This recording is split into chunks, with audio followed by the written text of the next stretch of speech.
Good day, brothers and sisters. I'm Willie Brown, president of Local 234.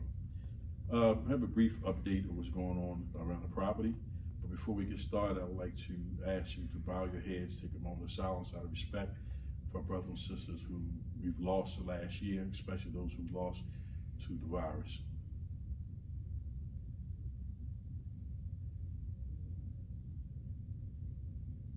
Thank you. Brief update about the virus, which is the most pressing thing right now in our lives right now. Philadelphia, the city of Philadelphia is going in the right direction. They're reporting decreases in infection rate, which is great. Us here at Local 234 SEPTA, we are going in the wrong direction.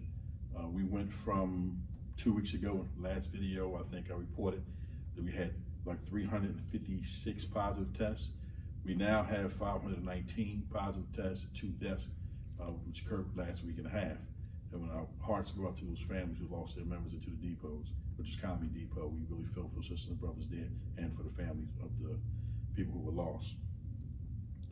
We have to take this seriously. We have to take our lives in our own hands because it's become quite obvious that SEPTA is not going to assist us in this matter.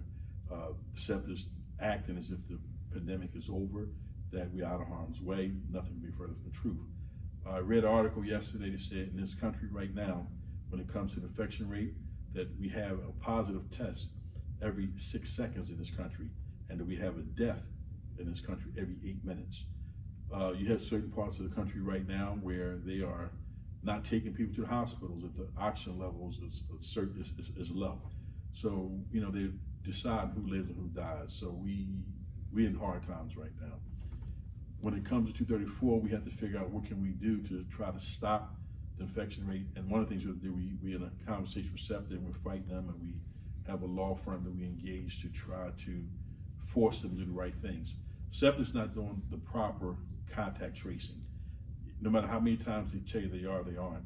And sometimes their actions, when you have a lot of managers who make decisions on their own, it is the telltale sign of what's going on here. A lot of these managers, if this were private sector, wouldn't have jobs.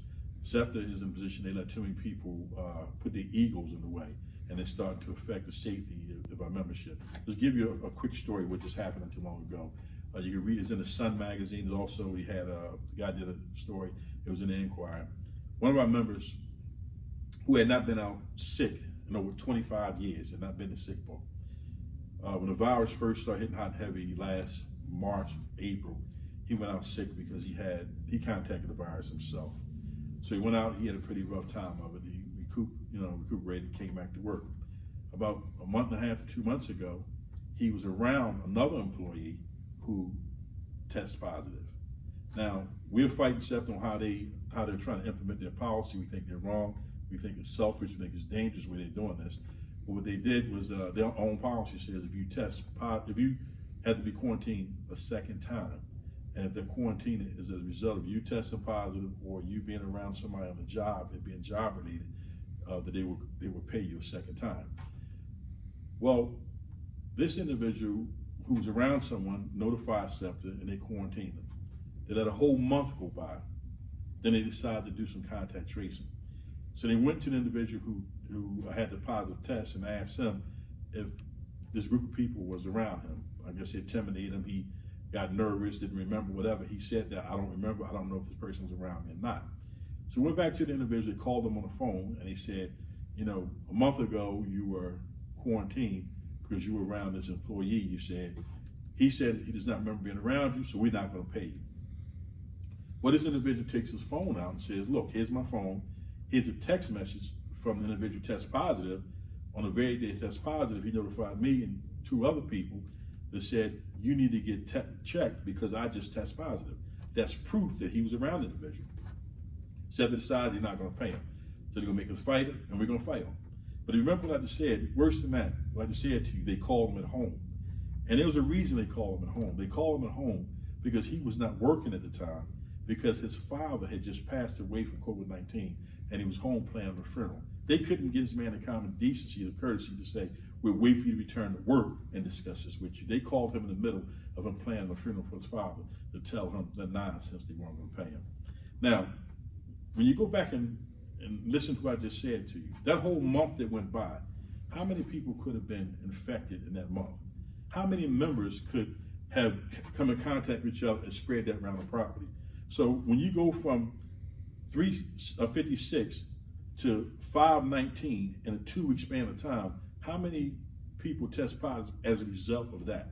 So that's what we're fighting SEPTA about now. Now you hear us talk about a civil rights lawsuit we're trying to bring. So we actually engaged in a couple law firms, and we're discussing, to see where we could go. To be totally honest with you, it's like a 50-50 outcome. Half say they think we have a case, other half say they don't know, they're not sure. And it's just so you understand where we're going. SEPTA's hiding behind the fact that, what they're doing is they're forcing people to come to work sick. If you remember when it first started, the pandemic, you didn't get points, they wouldn't prorate your vacation, you wouldn't get discipline if it was COVID related. But now, and when the thing is actually, off the charts when it comes to the infection rate, they give you points, your vacation prorated, you also get discipline if you're at that threshold to get discipline. So they're actually encouraging people to come to work sick, whereas before we were saying if you don't feel well, don't come in. In fact, when you travel around the city of Philadelphia, a lot of stores have signs you walk in and say, look, if you have a fever, don't come in. If you don't feel well, don't come in. But SEPTA's taking the opposite approach. They're trying to make people come to work.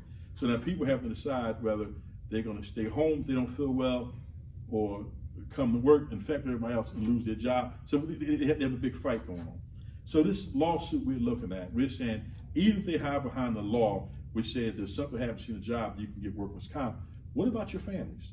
So if I work for SEPTA, and I'm sitting in a depot with someone who's infected, and they're only there because SEPTA forced them to come in because they would lose their job, they didn't come in.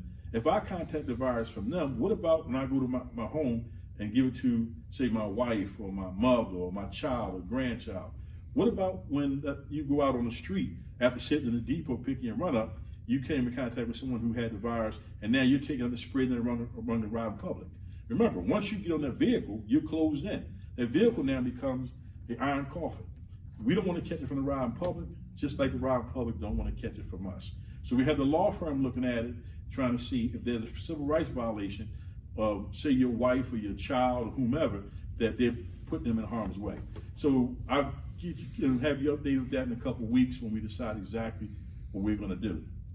Last thing I'm going to say about that is that we're talking also to some of these rider groups. If they decide they want to bring a lawsuit because of some of the things that SEPTA is doing to help the spread of the virus, we're going to testify. We're going to be on their side. Make no mistake about it. Because you have people at home with SEPTA. You go down 1234 Market Street, 80% of the building is vacant. Everybody's working from home. They're at home making decisions that affect the lives of the people who come to work every day. And they're not good decisions. I live my life this way. I treat people the way I want them to treat me, not the way I think they should be treated. When it comes to SEPTA, they look at us as being bums. They treat us the way they think we should be treated, not the way they would want to be treated. They come around, they give you a lunch meat sandwich, they give you a slice of pizza, and they tell you how much they love you. But meanwhile, behind closed doors, they're making these decisions that go against your health and health of your family. So in closing, I want to say, look, let's take this in our own hands, matters in our own hands. Let's continue to social distance, continue to wash our hands, continue to wear the mask, and do all kinds of things that need to be done. If you come across a problem that you think is endangering you, please don't hesitate to give the union a call, 215-972-4140.